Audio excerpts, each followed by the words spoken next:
Stretching across the Cascade Mountains of North America is a section of the border that officially separates Canada and the USA. That boundary is recognized by politicians, map makers, and other humans. But of course, such dotted line divisions just don't exist in the wilderness world. And so this Canada lynx was unaware and didn't care that she and her family were out of their own dominion. Right now, they were fairly deep in the United State of Washington. The fact is, unlike its cousin the bobcat, the lynx is a wide-ranging nomad by nature. So it wasn't at all odd that this family should be here. What was a little odd was the number 3 son in the family. He was nearly 12 weeks old. So far, it seems he hadn't done one thing right or had one serious thought. Like now, here was this very important journey to somewhere or other, and all he could think about was fun and games.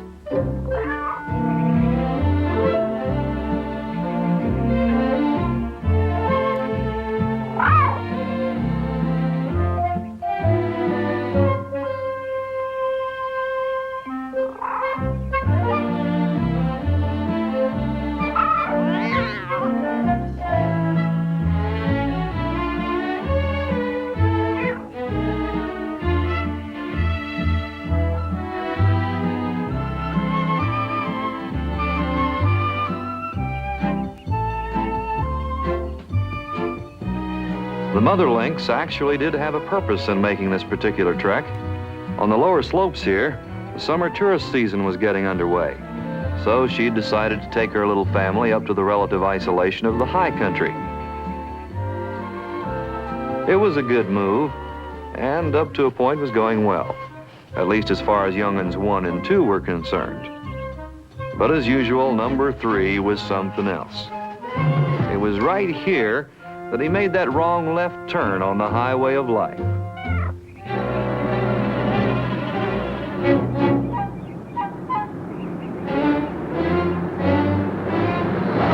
Oh! What was that? George? George! What is it, Maud? What kind of animal? Did we hit it? I don't know. I can't see it.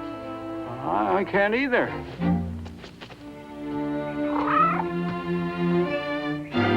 George, it's a little kitten. Sort of looks like a wildcat. George, it's lost. Well, we can't leave it here. It'll get run over. We've simply got to take it back to the ranger station. All right. Come on now. Come on out, kitty, kitty, kitty. George, be careful. Remember, it's just a little kitten. Come on, nice kitty. Kitty, kitty, kitty, kitty. Come on. Come on. I just don't understand why they don't take better care of these little animals. I'm certainly going to tell that ranger a thing or two. If we hadn't come along just then, goodness knows what might have happened. Why you let little animals roam around unsupervised is something I'll never understand. Oh, yes, ma'am. Well, we'll try to find this young fella's mama. She'll probably watch him closer from now on. Well, I certainly hope so. Thank you both for all the help. Give it wheat germ and warm milk. I raise kittens, you know. Wheat germ and warm milk. Yes, ma'am. I'll remember, ma'am. Don't you forget. Well-meaning tourists and lost young animals are an old story to most rangers. And this one, name of Joel Barnes, had figured out a method of returning a lost one to the fold. Take him back where he was found, put him up somewhere high, and just let him holler. Okay, cat. Make a lot of noise now. The idea here was that Mother Lynx would hear her baby bawling. She'd come back and tell him to get down out of there. And if she said so, he'd do it. Then everybody'd go away happy.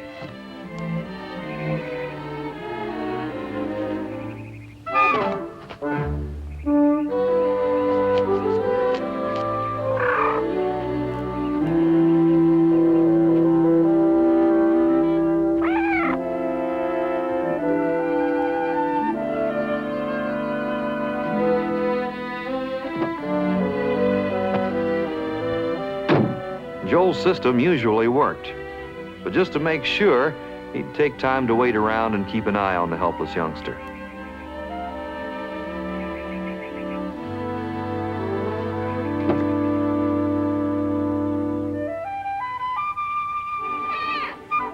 Now, it's amazing how many different ways a kitten can arrange himself on a tree limb.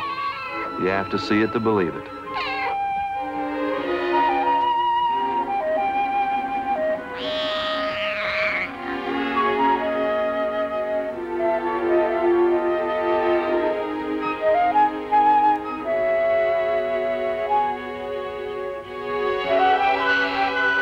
The kitten had considered just about every angle of his predicament during the past 45 minutes, and by then, Joel was a little worried whether his system was going to work this time. The kitten should have been worried, but he wasn't. He just spotted a family member, what he believed to be a friend indeed. Of course, this wayfaring Tom Cougar was actually a short-tempered, antisocial senior citizen.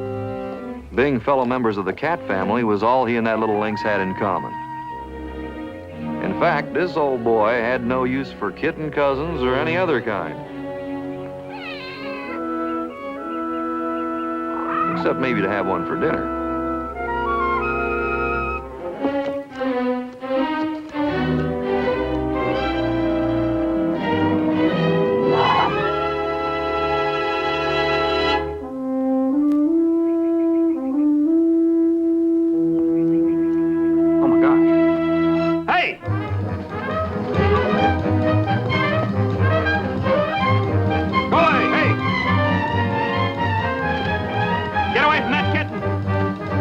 Hey!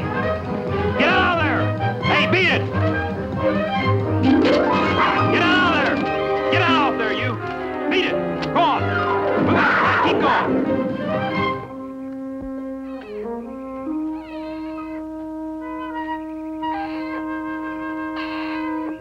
Sit tight right there, cat. I'll get you in a minute. Day's work all over the fort.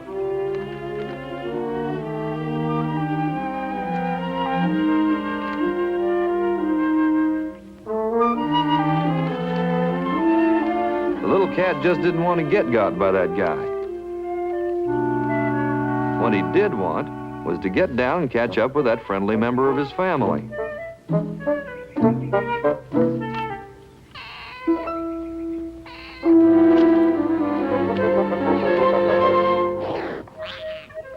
Hold it easy now. Cat, you're either completely dingaling or you've got a left-handed approach to the business of staying alive. That little kitten had just got himself adopted. Naturally, he'd need a name. Equally naturally, it would be Lefty.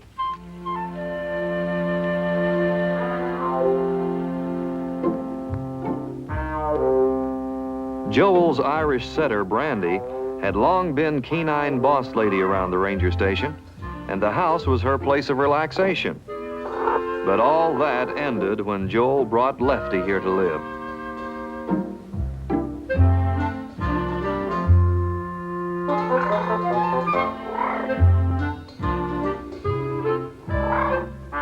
Generally speaking, dogs and cats don't mix too well. But nobody ever told Lefty about that. So he promptly adopted Brandy as a sort of mother image. Fact is, unlikely as it seems, this Irish setter was about the best lead sled dog in these parts. And she had a mantle full of trophies to prove it.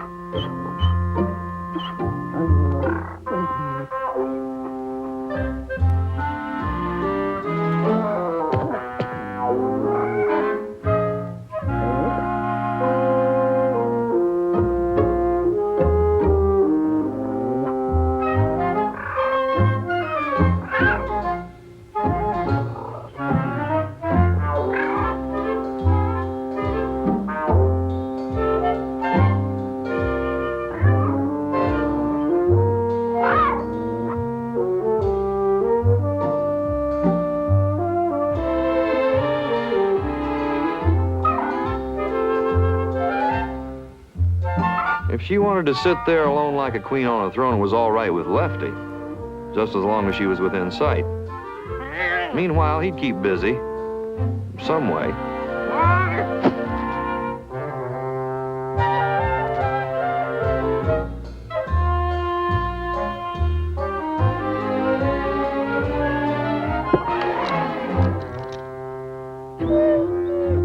That disarrayed desk was no place for a peace-loving dog, especially since the boss was about due back from getting the mail.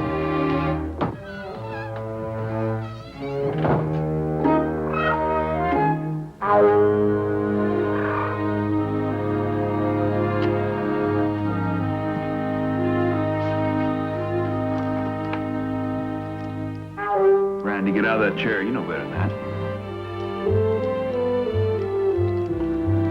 When bawled out, get out and hide out. At least that would get her loose from that pesky kitten.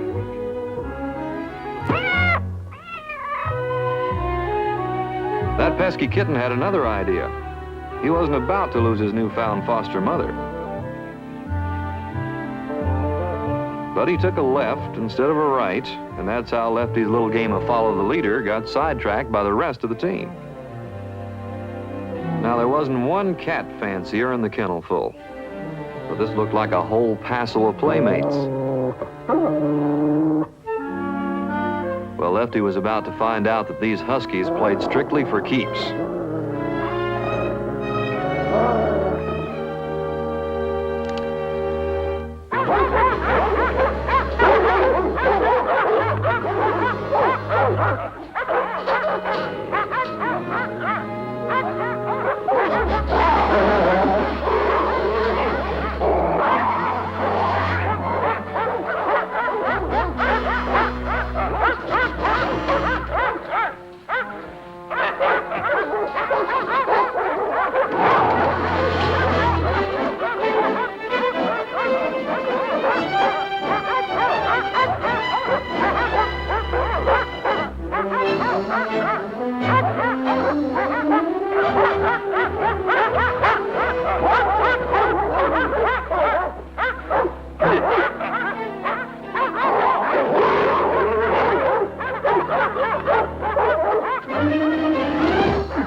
Down, get down!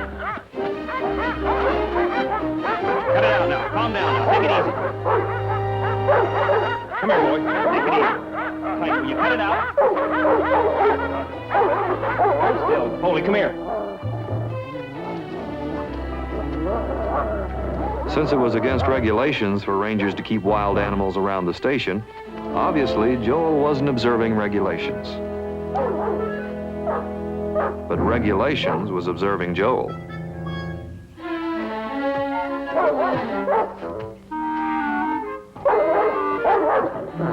Good dog, Brandy.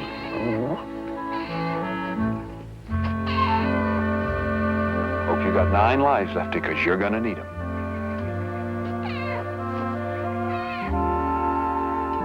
You guys just stay put, huh? Oh, hello. Hello, Joel. It's a Lynx kitten. Mm-hmm. Orphan. Mm-hmm. Just thought I'd take care of him till he can take care of himself and then turn him loose. Mm-hmm. You want to get rid of him for a while now so we can talk a little business? Sure. I'll put him right in the house. Be right back.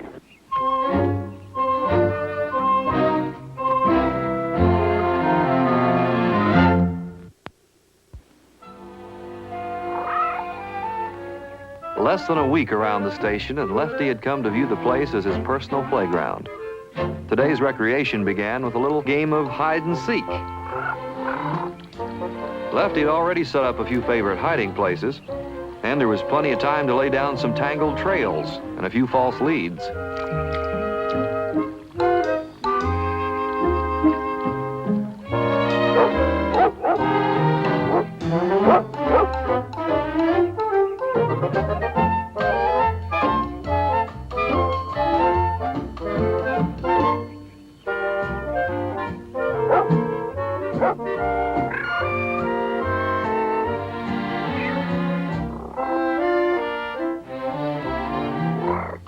To Lefty, hide and seek was just another game. But Brandy had gone all out in the foster mother role. She figured something serious must have happened any time her little kitten disappeared for more than a couple of minutes. Found, safe and sound. Time now to see what the day had to offer a dog and cat in the way of a playmate.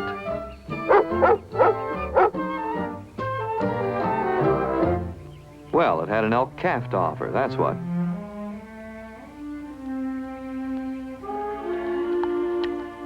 Lefty could take an elk calf or leave it. And it seemed this one would rather rest than romp, so he'd leave it.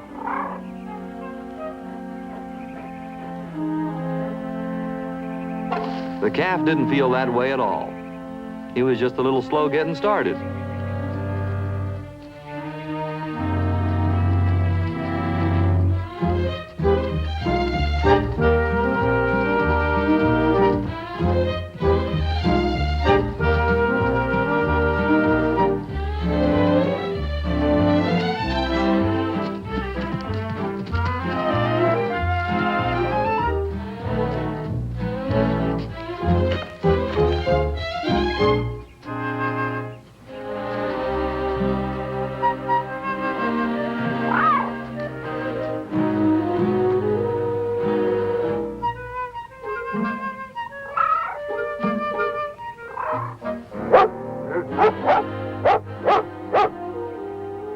This young elk had a mother that was a little overprotective, too. She figured a barking dog meant trouble for her youngster. Brandy figured a charging elk meant trouble for hers.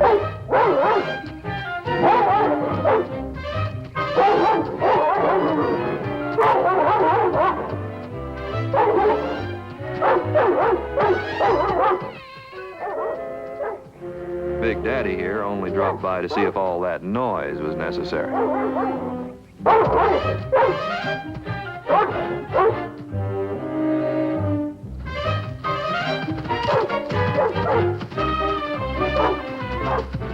Nobody could win, so somebody had to quit.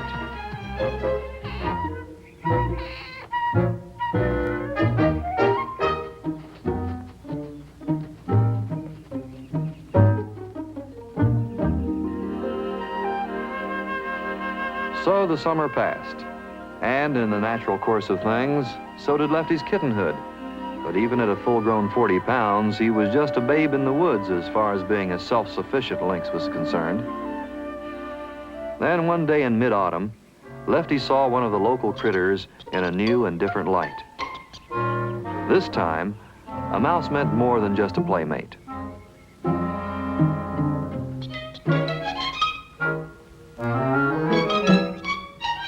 Well, Lefty could find his own food, that was plain to see.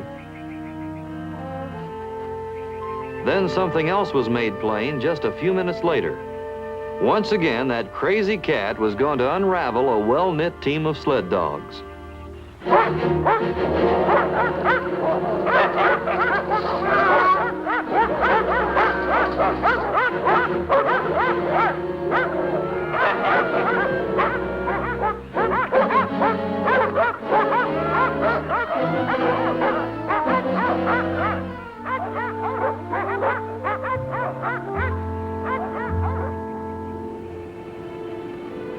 This was a trip that had to be made sooner or later.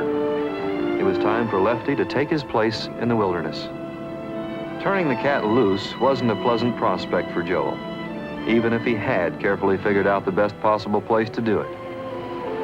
In this high, wild country, there was plenty of small game, and Lefty had proved he could make a living as a hunter. He should do all right up here.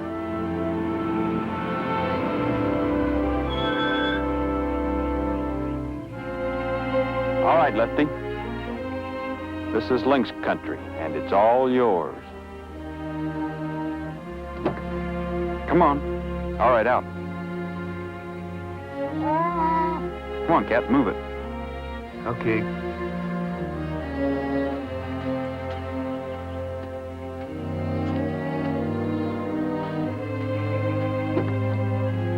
Come on, out. Come on.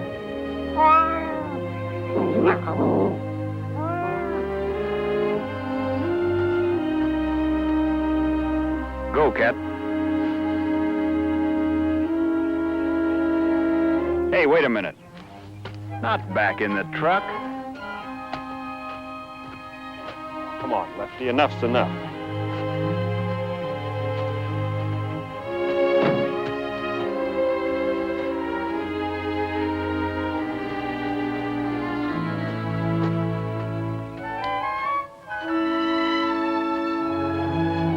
Lefty, will you cut it out?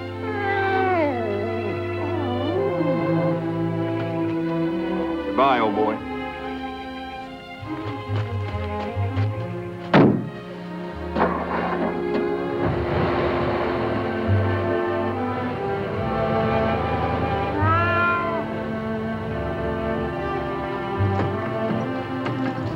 In the long run, this was all for the best. No doubt about it. Maybe that's why Lefty seemed to sense that something kind of important, but kind of sad had just happened to him.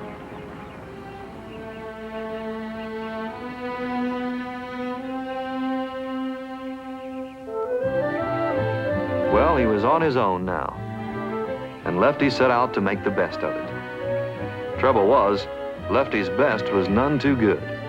For example, this marmot knew he was facing a health hazard any time a lynx entered his territory. The pine marten knew that too. Lefty didn't even know he was supposed to be dangerous. Actually, in a small way, Lefty had already made a transition into the wilderness life. He sensed there could be no playmates among the animals he'd meet out here, especially one package of pure trouble, the skunk. On the other hand, Lefty didn't yet realize that competition for food was mighty tough among small game hunters. Some, such as the red fox, would give way to a lynx. Others wouldn't. It started when his stomach got to feeling a little empty, and he stopped to fill up with water. Then he spotted a better bargain, a crayfish.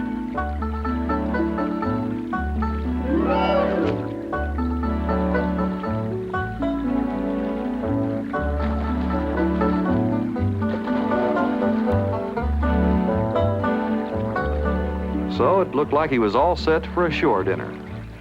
The thing was, though, this raccoon had staked his territorial claim on that creek bank, crawdads and all. Just any old passerby couldn't come along and dip his big paw in the pantry. Not without an argument, anyway. Turned out to be no contest. Maybe big-hearted Lefty figured this cheeky little guy needed food more than he did. Anyway, the lynx got 2 points for sweet charity, and the raccoon got the crawdad.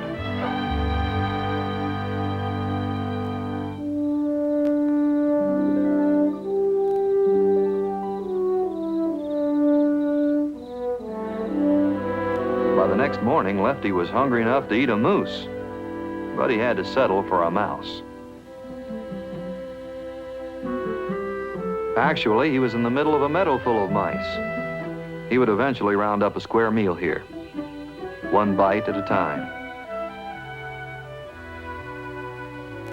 If things in the wilderness were looking up for Lefty, that was not the case at his old stomping grounds back at the station. With the winter racing season coming up, it was time to iron out a few kinks with the practice sled. Trouble was, while Lefty's presence had been bad for the team, his absence was even worse for the leader.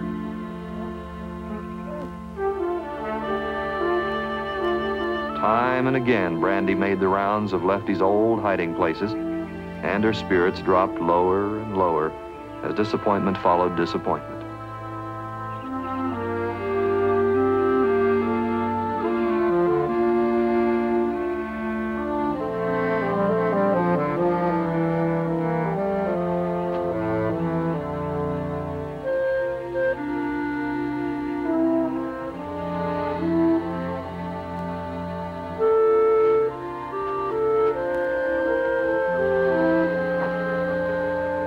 Brandy, come. Brandy, come.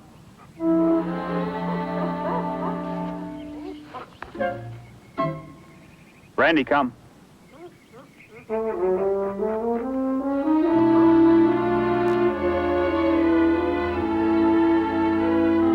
Brandy, come.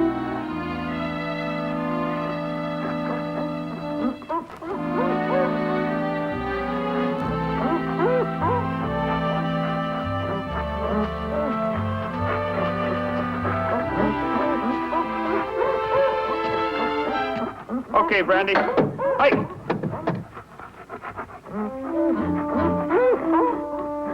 Come on, Brandy. Hike. Come on, let's go. Move it out. Hike. Hike.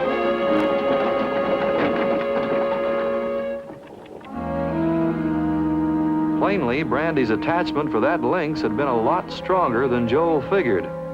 Might be a long time before she was her old self again.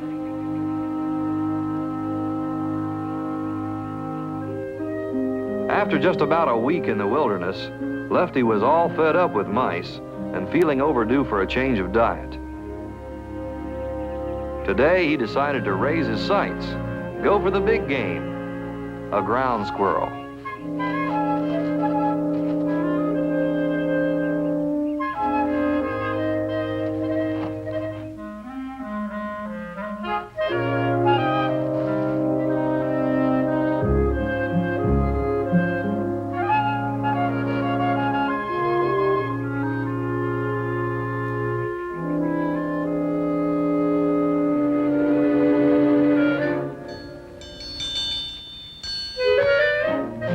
Lefty was a little late, but he figured to dig in and catch up.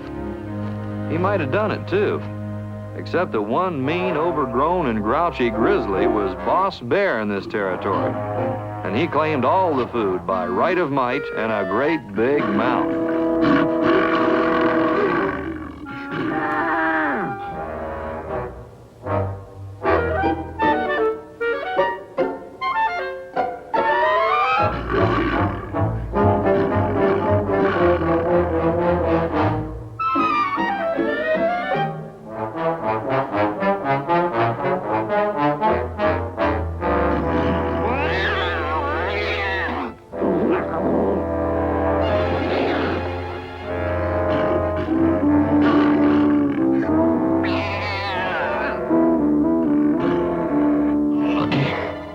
One couldn't get in, and the other wouldn't come out. It was the kind of standoff that bear couldn't stand. He figured to shift tactics now and wind this up once and for good.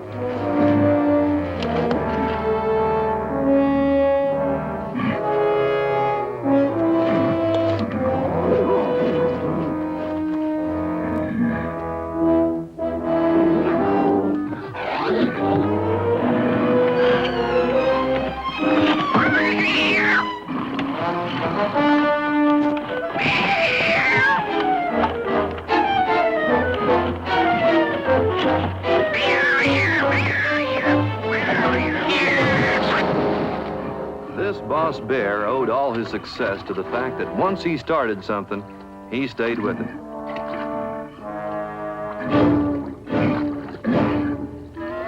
Even after Lefty left, he still stayed with it, and with it, and with it.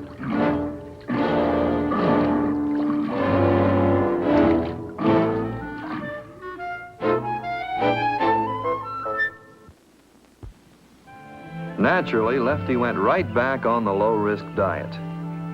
Today, he had a hot lead on a meadow mouse, or he might have noticed that he didn't have the field to himself. This was a standard model girl-type lynx, which would be quite a surprise to Lefty. As far as he knew up to now, lynxes had long red hair and went bow-wow.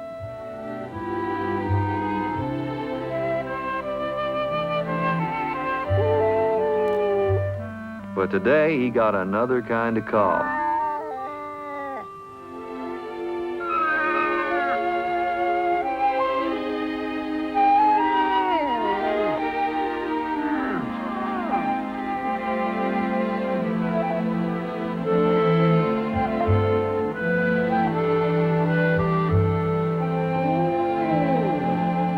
Lefty didn't really know what had hit him, but he aimed to follow up that sweet thing and maybe find out.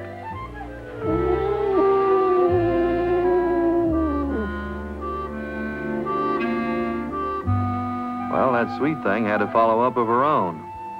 She had him hooked now, so she gave him the cold shoulder. Lefty figured he might have moved a little too fast. Thing to do was to try another approach, a little slower this time.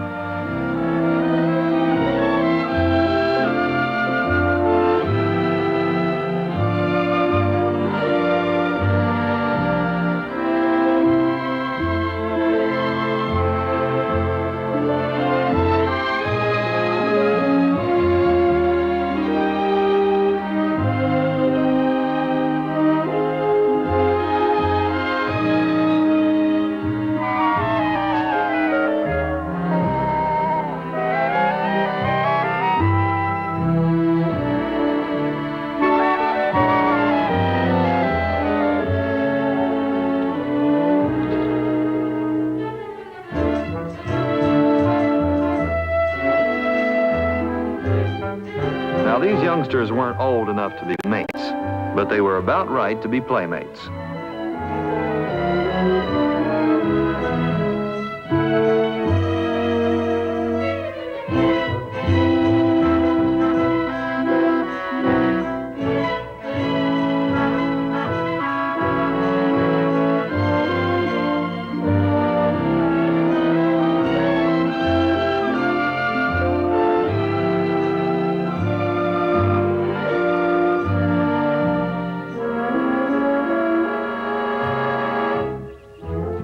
By the time Lefty and Sweet Thing had drifted back from dreamland, they'd covered about 10 miles.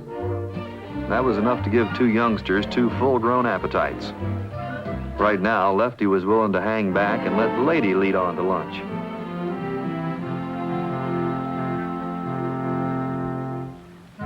Being born and brought up in the woods, Sweet Thing knew how to shop in nature's supermarket. Today's special looked good. It was goose, flown in from Canada. Now, up the hill a ways, this local wolverine had been walking the grub line. And the way he saw it, the geese were there for his personal dining pleasure.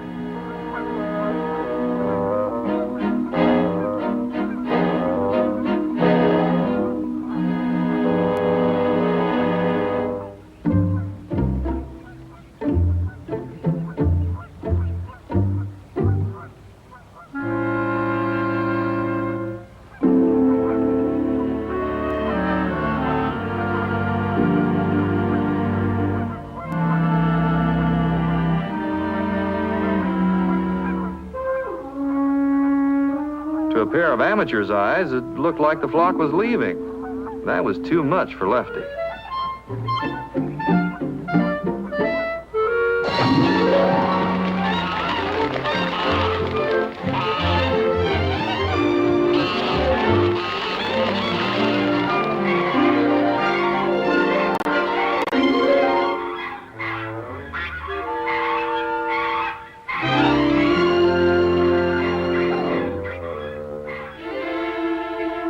Well, all wasn't lost. One angry, hungry wolverine aimed to take on a lynx for lunch.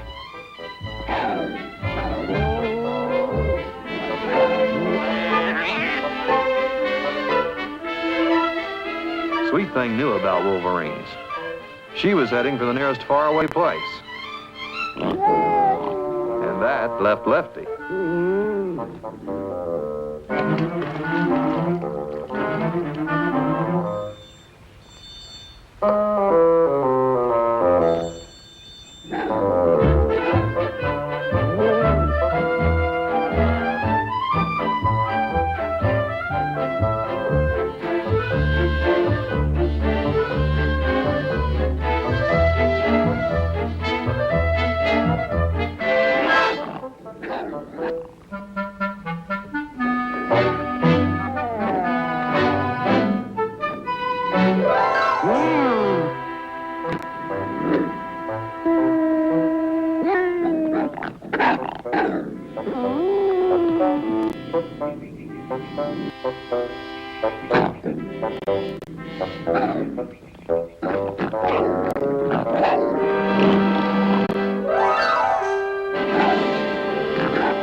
The wolverine didn't mind life's ups and downs, but that sideways bit was getting to him.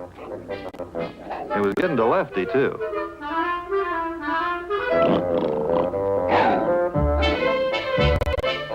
Lefty figured one in and one out, one round and about ought to give the slip to that wolverine. What he didn't know was that there was more than one way to skin a cat. Meantime, though, not too far away, old fickle fate already had other plans in the works.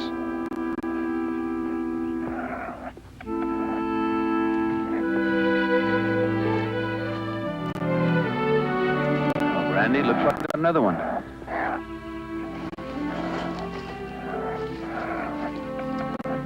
The fisher is an endangered species, and when such scarce animals become plentiful in one area, Rangers frequently live trap a few for restocking somewhere else. Right now, that happened to be Joel's assignment. And since Brandy's spirits seemed to improve away from the station, Joel always brought her along on his trap checking and resetting expeditions.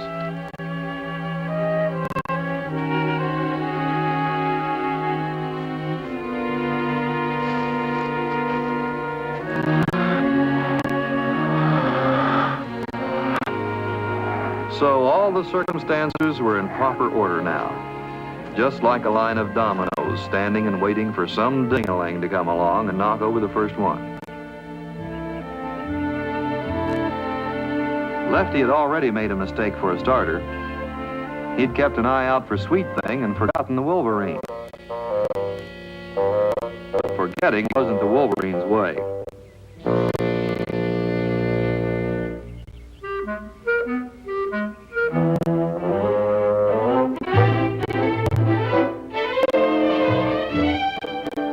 All along, fate had been nudging Lefty back toward his old home territory.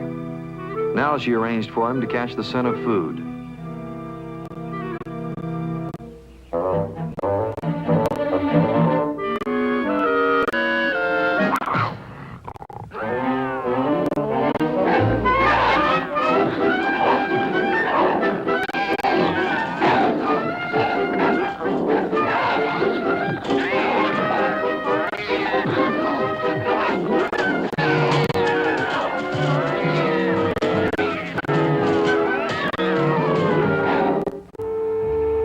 Fortunately, at about the right time, Brandy's sensitive ears caught a sound that Joel couldn't hear.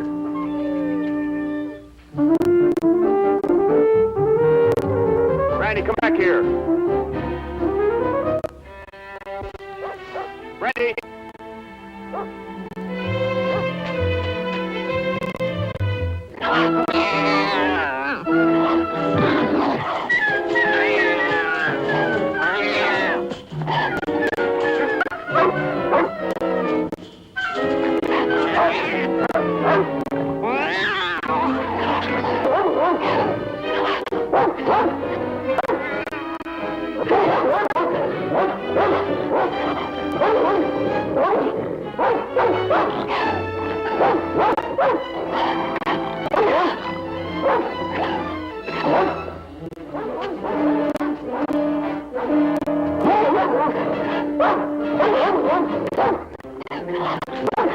Right, Brandy! Leave me alone, Brandy. Brandy, come on, come on. Come on, Brandy. Come on, Brandy. Hey. Let go, let go. Let go,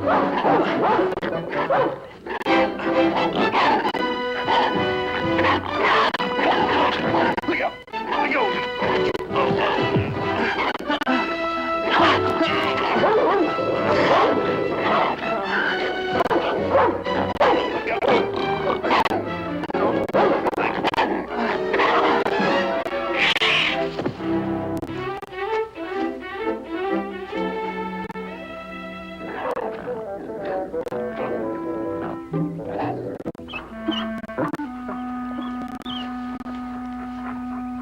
You okay, Brandy? Huh?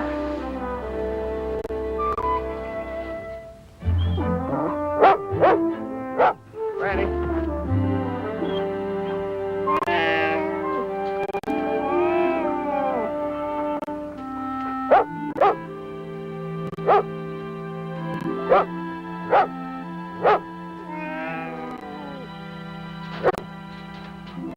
Brandy? You mean to tell me that this is Lefty? So that's what this is all about, huh?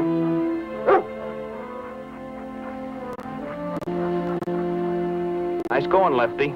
Figured this would bring you back in the family fold, huh?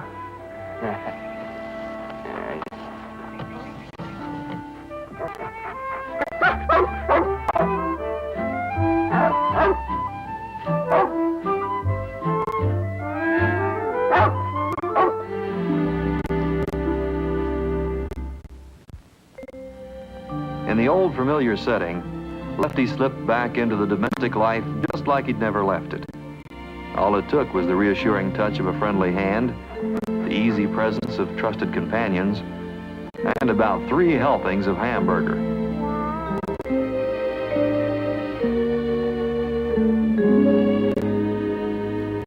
Right now, the way Lefty saw it, other lynxes could have that frosty forest scene. Personally, he'd take the solid comfort of this warm and peaceful pad.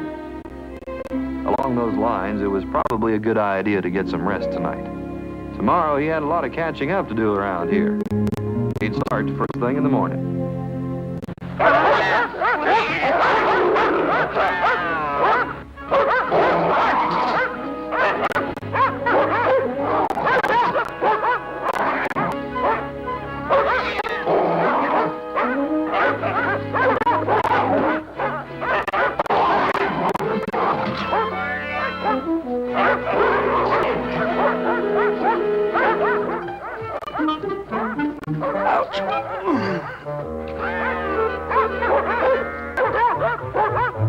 Get out there! Lefty, get out! Lefty, get out! Get out there, Lefty! Go away! Get out there!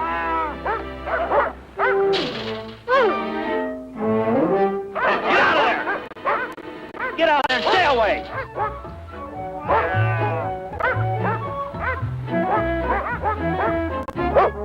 Randy, come. Randy. Well, Lefty sure was back. And while Joel seemed just a little edgy, Brandy couldn't have been happier about the turn that events had taken. That was plain at the afternoon workout with the summer sled.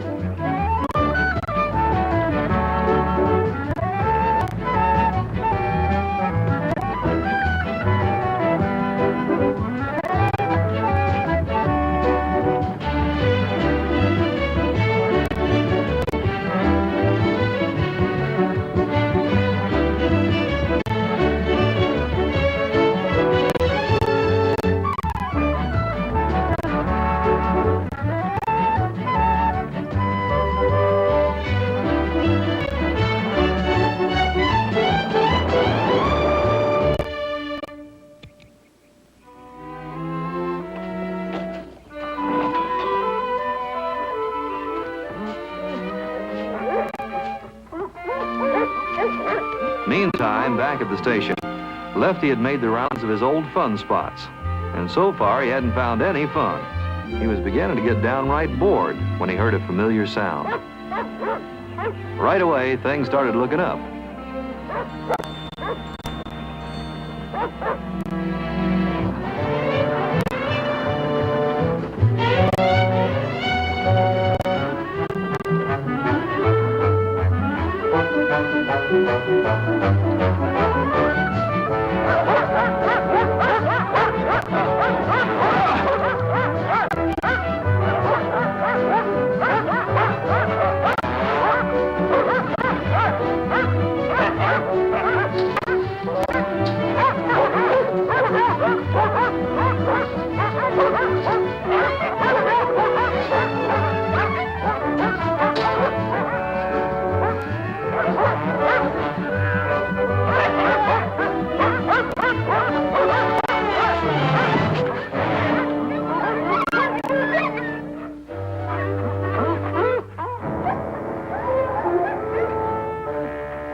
Busy, Joe?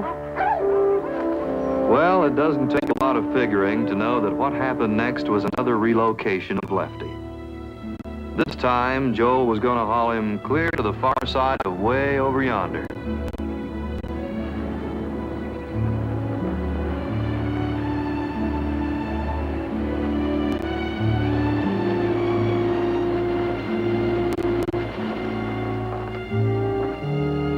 Don't give me any trouble, kid. This is the end of the line, and I mean it.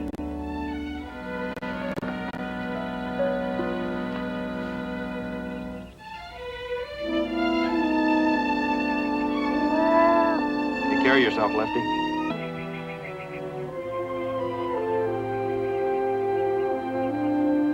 Well, so far, he'd packed a lot of living into a little bit of life. But even so, it's only half of Lefty's story.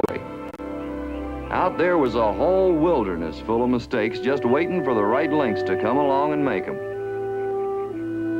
Well, the right Lynx was on his way, and Lefty didn't waste any time getting started. The two major keys to survival are food and shelter, so Lefty took them in order. For starters, he tried to get something to eat without earning it.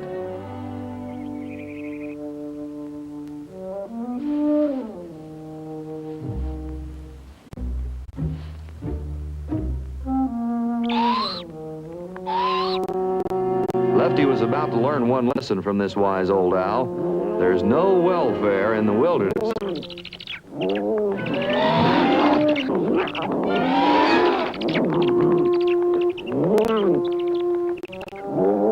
That owl made a good case. It seems possession is 10 points of the wilderness law, whether it's food, shelter, or both.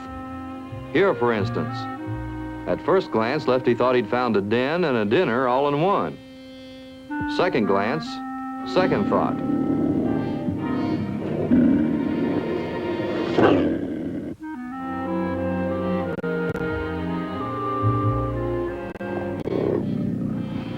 Around here, this king cougar was #1 cat. And of course, poor little #2 wasn't about to try any harder. But he was willing to go farther. Lefty was still apartment hunting, too. And in a very nice neighborhood, he found this charming rustic retreat.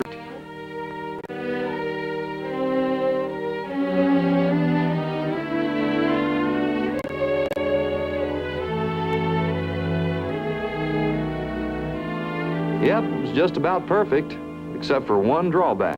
Lefty's little dream house had a 450-pound nightmare as a permanent tenant.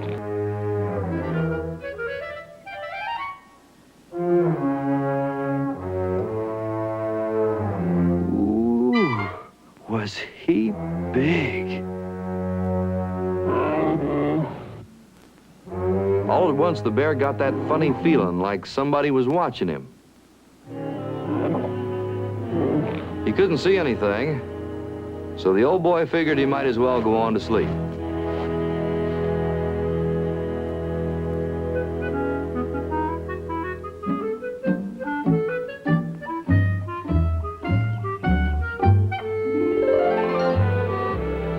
As Lefty wandered deeper into the high country, he kind of forgot about his housing problem. Then the autumn season rounded the corner into early winter. Of course, Lefty had been accustomed to a nice warm headquarters, and that first touch of snow took a little getting used to.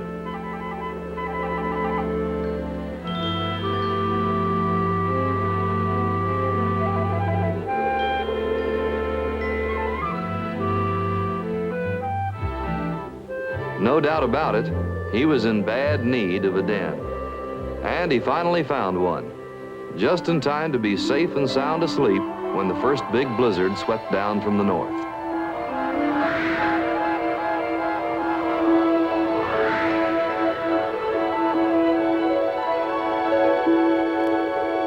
In the aftermath of the storm, there was the new beauty of a white wilderness, and along with that, the deadliest danger of deep winter. The next morning in the Forestry Service, avalanche patrol was the order of the day. Joel Barnes was assigned to solo patrolling, and he figured it was a good idea to have a dog along. Besides, Brandy was almost her old self again these days, and so Joel was being a little lenient about mixing his work with her play. That came close to being a serious mistake, as it turned out later on. Right now, though, there was the first avalanche busting to be done. An avalanche starts with the sudden slide of a snow cornice or overhang. It can be incredibly powerful and destructive and unpredictable.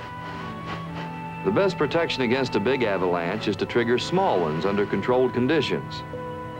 One way to do that is to break loose any threatening snow mass with dynamite.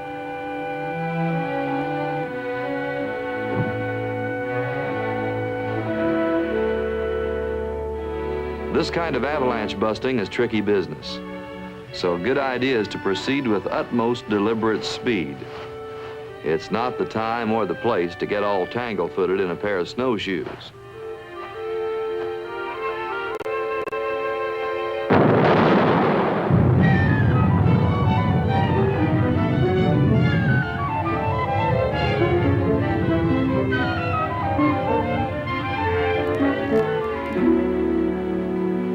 This was the very next dynamite stick, and the hidden hazards of mixing work and play were about to come to light.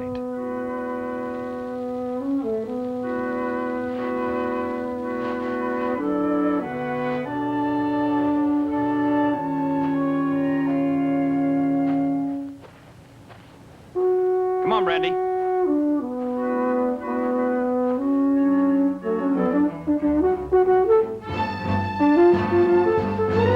Brandy. No, come. No, don't come. Brandy. No, no. Brandy, drop that. Drop it, Brandy.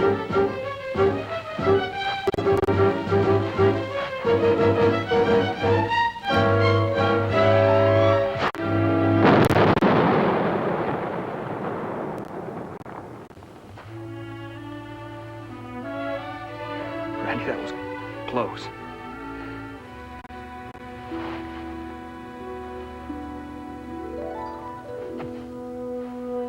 By early afternoon, Joel had covered his assigned territory.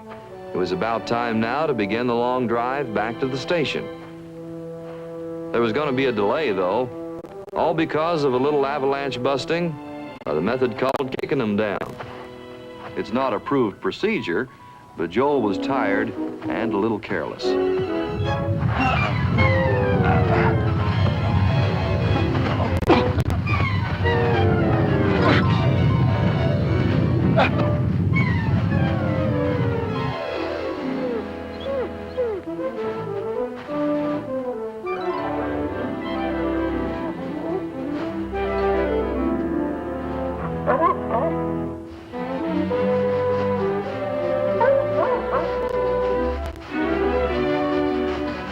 Now, the fact is, Joel wasn't in any real deep trouble, and he could have dug out by himself. But thanks to Brandy, he didn't have to. Whether or not it was necessary is beside the point. Good dog, Brandy.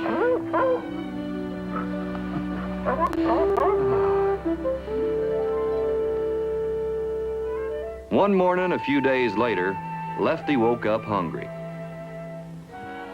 And as usual, set out to find a filling for that empty feeling.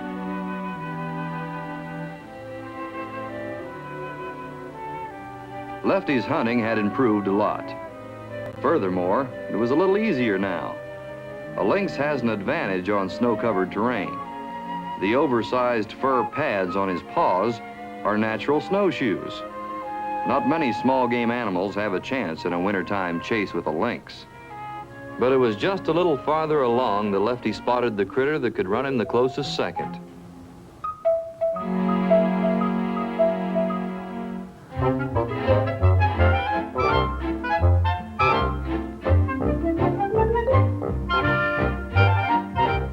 This was a losing race that was about to run its course. Just short of the finish line, though, the rabbit's pursuer became the pursued.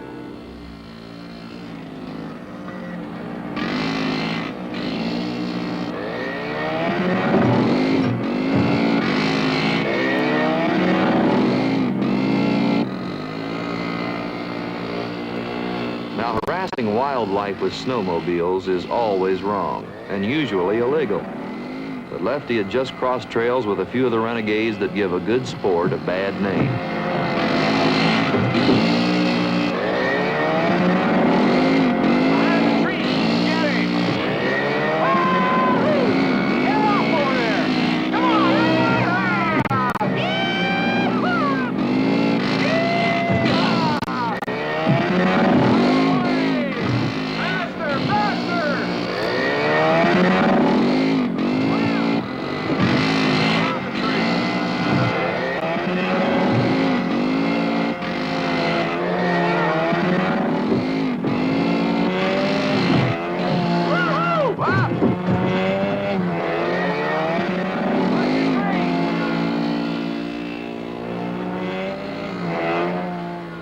Lefty didn't have a lot of running left in him. But as usual, old Dame Fortune seemed to have a motherly interest in Lefty, because just down the hill, there was a lucky break already in the making. Now, by pure happenstance, Joel had stopped here just to make a casual check of snow on the surrounding slopes.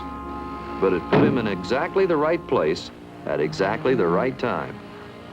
At the moment, all he saw was the snowmobilers. What they saw was the stern face of authority. There's the ranger. Let's get out of here.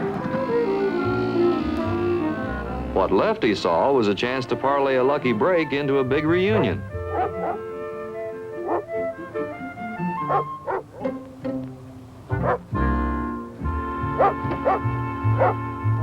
Hey, where you going?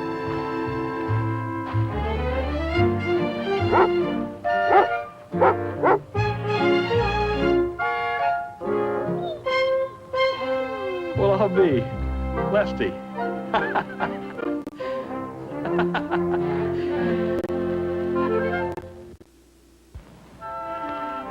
Once more, Joel had figured to bend some Forestry Service rules. He'd convinced himself that times were tough in the wilderness and that a home-cooked meal and a short visit with Brandy would be good for Lefty. It was a nice, thoughtful idea. Too bad it didn't work. But it seems there was this snowplow, and there was this lonesome, long-winded operator. Hi, Joel. Hi. Any problems that way? Oh, it's all clear. How about up ahead? Oh, just a lot of snow. Nothing you can't handle.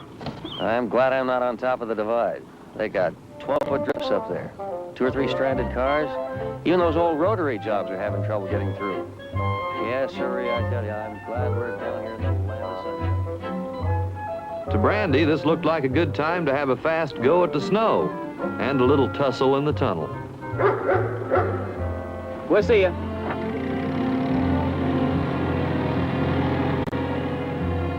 But it turned out the time was bad and the place was worse.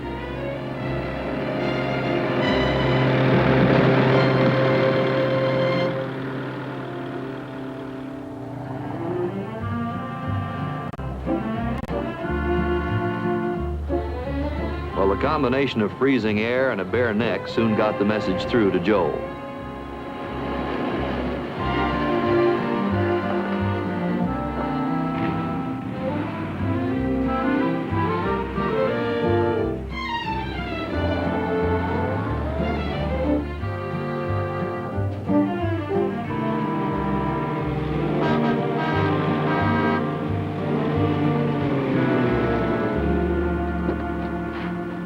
What's up?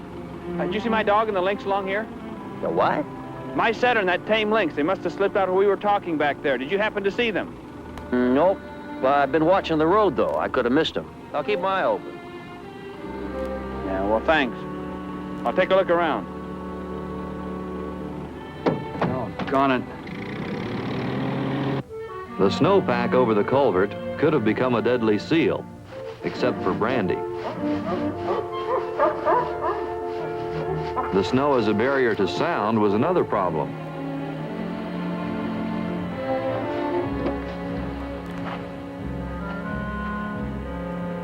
Brandy? Brandy! Brandy!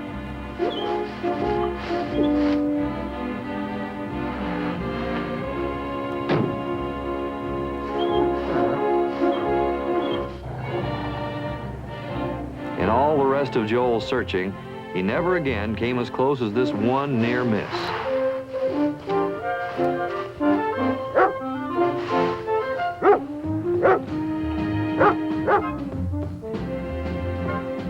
Well, there was a long and troubled road to be traveled, but at least things got off to a carefree start. Just 2 good friends romping through a winter wonderland.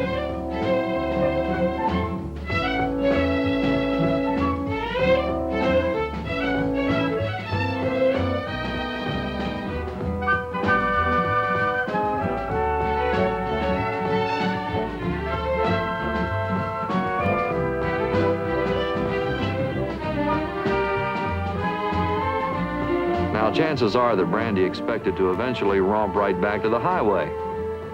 But far up on the hillside, they ran straight into a snow squall. It wasn't a very big blizzard, but any scent or footprint that might have been back-trailed was buried by the time it was over.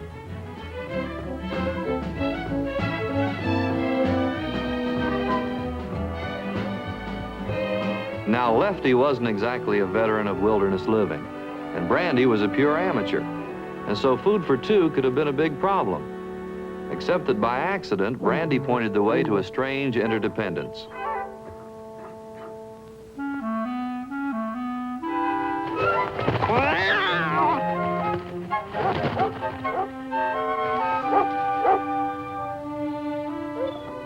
When Brandy pointed the pine grouse for the second time, Lefty already had the idea, and now he knew how to handle it.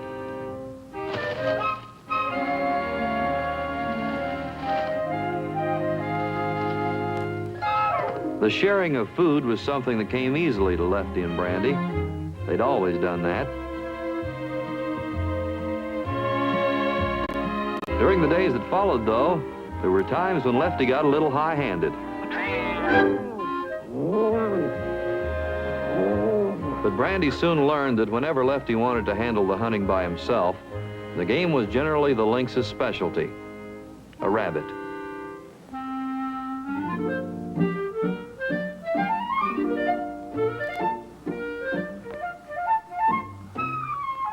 These days, Lefty seldom missed. And because of that, the weakness of hunger was one problem that never had to be faced.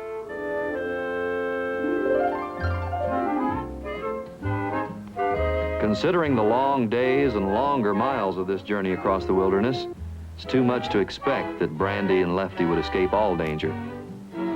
When they finally ran into trouble, it was deadly and double, a pair of timber wolves.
Well, the first wolf wouldn't try that the second time, and the second wolf wouldn't try it the first time, and that took care of that. So, with Lefty to furnish the food and Brandy to fend off danger, the dog and the cat continued on, and into the last long stretch of their journey across the wilderness.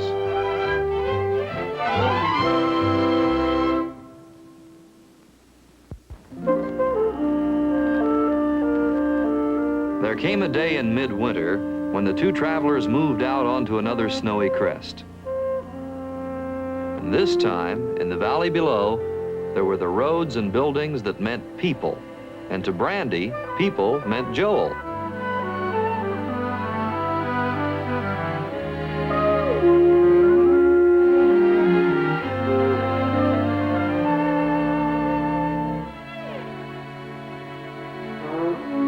Looky there, a bird dog and a wild cat.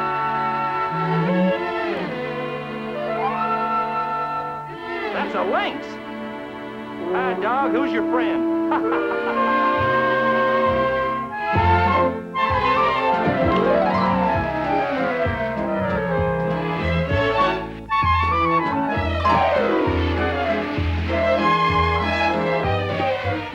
Judging by all the breakneck rush, there must be something mighty interesting on down the hill. Maybe even some civilized food for a couple of wayfaring friends.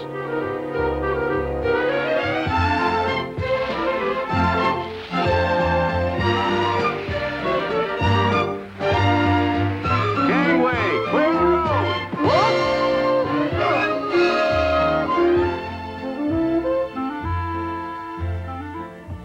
Now turn a dog and a cat loose in a ski resort, and most anything's likely to happen. So of course something did. It all started with the aroma of food from some freshly emptied trash cans and a worker that spotted the dog and missed the cat. Get out of here, dog. Go on. Go on.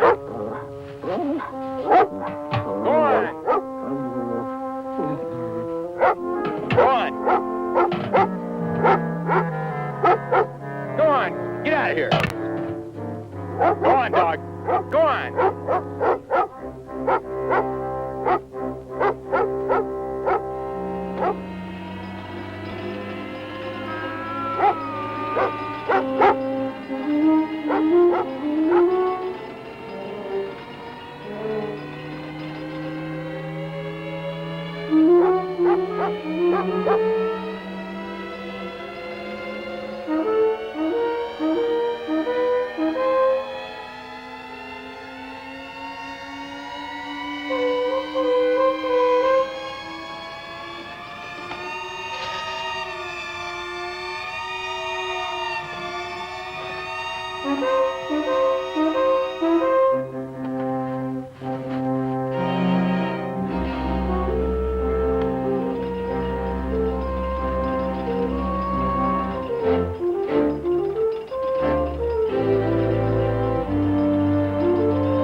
What started out as some sort of schuss turned into a trash can slalom that set the records for years to come.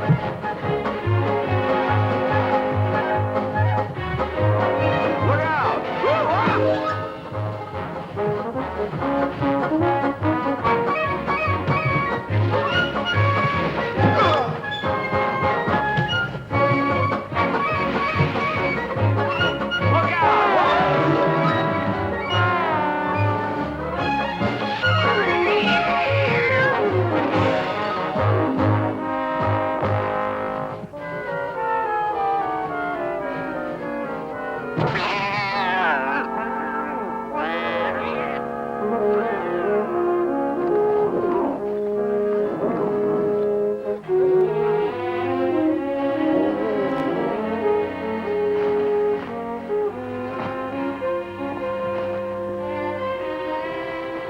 Fortunately, Lefty was just as elastic as that plastic, so no harm done. This time, though, they'd try the friendly folks down in the village, likely get more charitable treatment. Merry Christmas.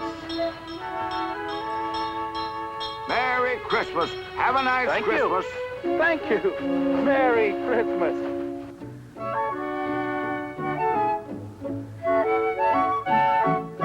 They sure homed in on the right party. A soft-hearted Santa with a special weakness for stray critters.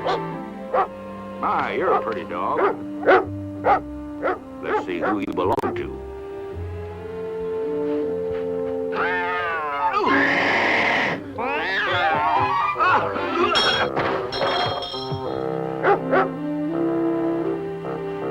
So for Brandy, it was journey's end. She'd be home for Christmas with help from Santa Claus and an identifying tag. And Lefty? Well, after all, he'd been born here in the wilderness, so actually he'd be home too. Now he could get on with the important business of just being a natural lynx, at least for the time being.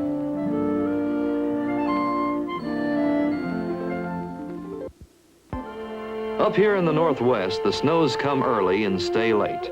So this year, just like every other year, the middle of March brought the annual Sled Dog Derby.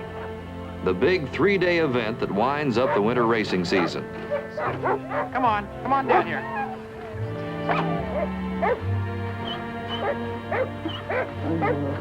Sled dogs and dog sleds haven't changed a lot in all recorded history.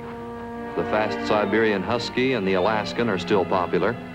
Also the Samoyed and the Malamute, plus a few offbeat innovations, including at least one bird dog. There's even less difference between sleds. This old-timer is classic. Hand-formed wood fastened with leather thongs. It's lightweight and flexible. On the other hand, most newer models are bolted together. It's a two-way choice. Naturally, dog fanciers, sled racing fans, and participants range a wide span, all varieties, shapes, and sizes.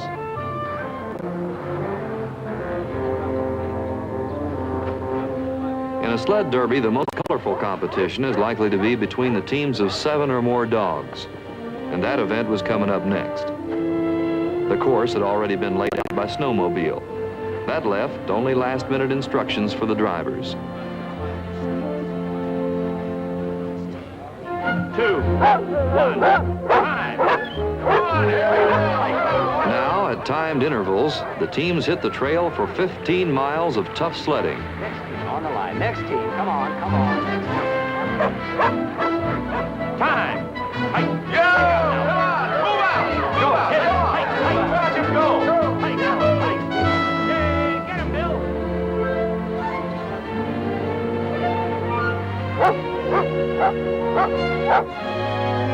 Time. Hike. Let's go. Move out.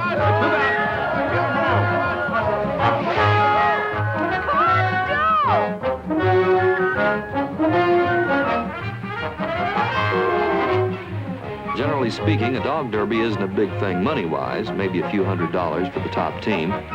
What's more important is the pride of winning and the trophy to back it up. In Joel's case, though, there was something else at stake here. Since Brandy's return from the wilderness nearly 4 months ago, she'd run and won in a few minor races. But this 3-day derby would decide whether or not Brandy was still really tops as a lead dog.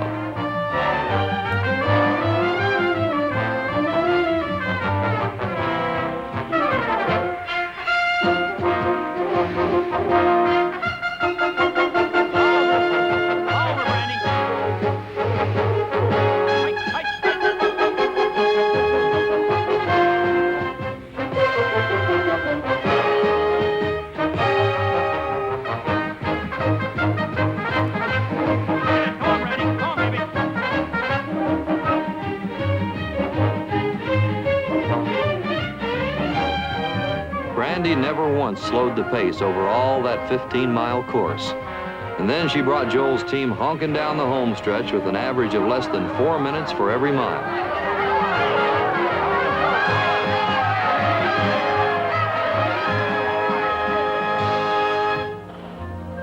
That first day win put Jay Barnes and his team in the top spot. And their time of only 59 minutes, 17 seconds left them sitting pretty for the second day's semifinals, coming up right now. Time. Go! Come on. Watch him go.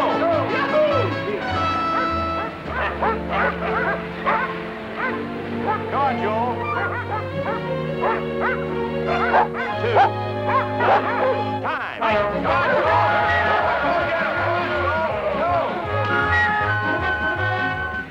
Now, a dog derby may look like just a joyride, but it's actually a bone-jarring endurance test for both dogs and drivers.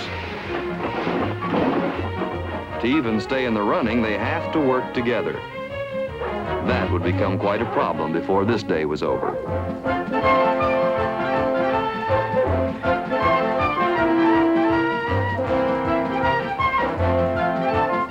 Nice going, Brandy.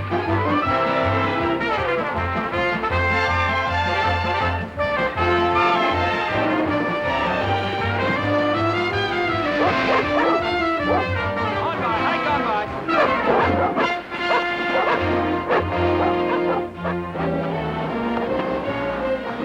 This was a repeat of yesterday's performance on Brandy's part.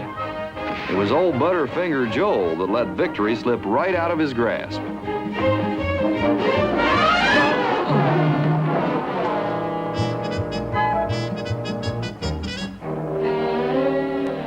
Brandy, stop! Wait a minute, Brandy! Brandy! Come back, Brandy! Come back!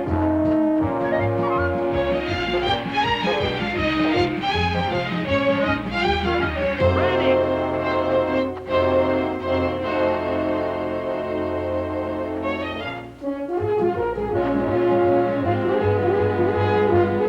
Tough break.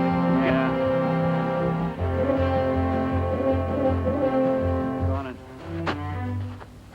Fortunately, as soon as Brandy hit an uphill drag, she noticed the sled seemed to be running a little light.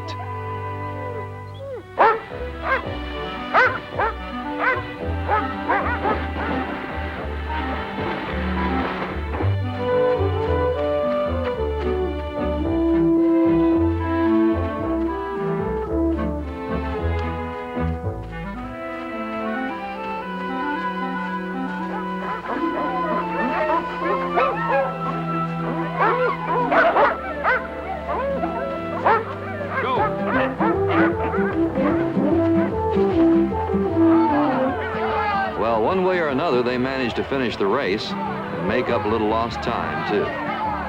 But even so, their two-day average was nearly 5 minutes worse than the best. That was a tough handicap to carry into the third and final day of the Derby. Well, good luck.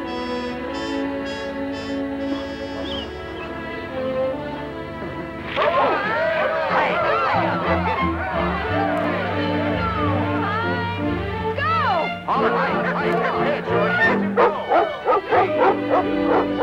One, time. I'm ready.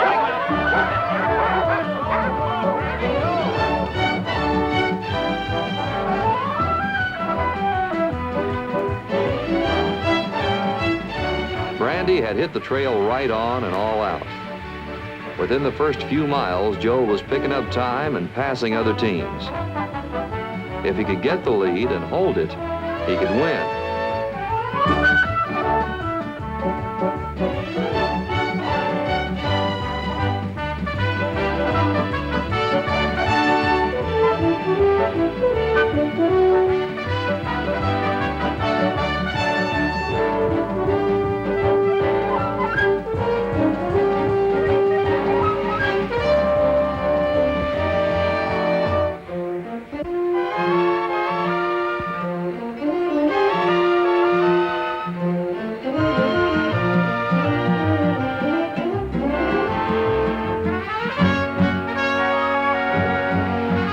By the time they finally broke out of the clouds and into the clear, the thin, high-altitude air had taken its toll on Brandy and the team.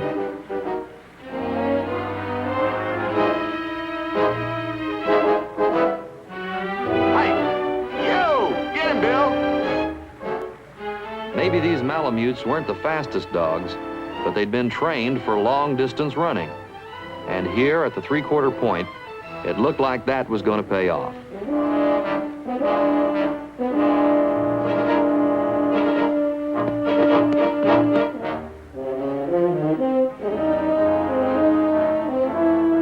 Right now, the odds were about 10-1 against Brandy winning. They were about 1,000-1 against Lefty showing up. But he did. Well, there was the cat. Here came the dogs. And there went the old ball game.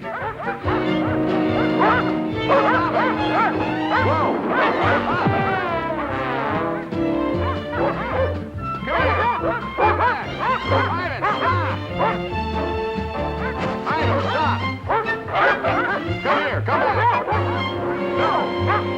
Hold it. Oh, Brandy, hold it.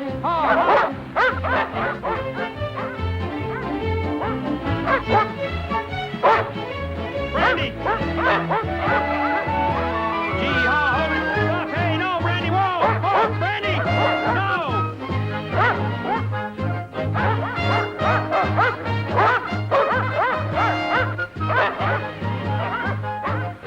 The Malamutes got back in the act about the same time Lefty discovered easier going. Right down that dog derby course. Over, Brandy! Hold it!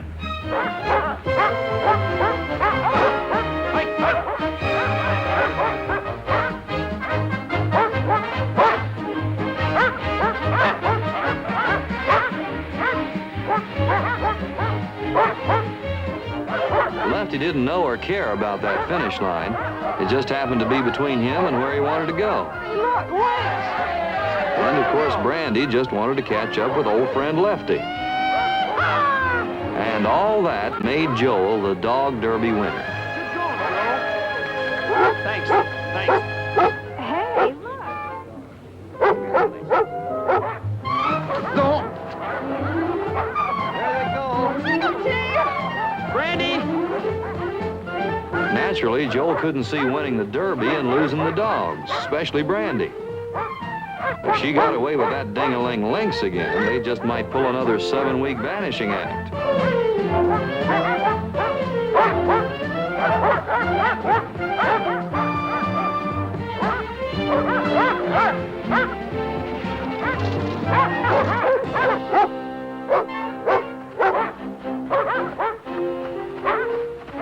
Brandy! Brandy! Brandy, down! Brandy, stay! Brandy! Brandy! Brandy, stop!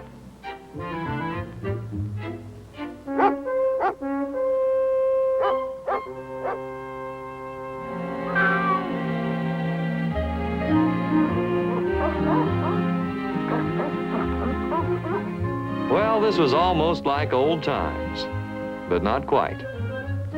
After all, these friends had been separated for several months. Meantime, there'd been a change in Lefty's life, and he couldn't wait to let Brandy in on it.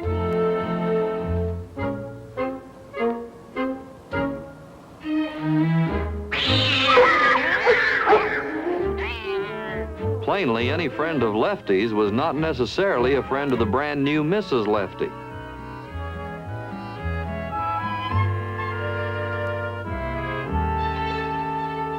In fact, she was ready to claw that redhead's eyes out. Lefty was a little embarrassed, but he listened good and got the message. And so did Brandy. This could have marked the happy ending of a beautiful friendship. But that Lynx was the cat that always came back. Brandy and Joel hadn't seen the last of Lefty. No, sir. Not yet.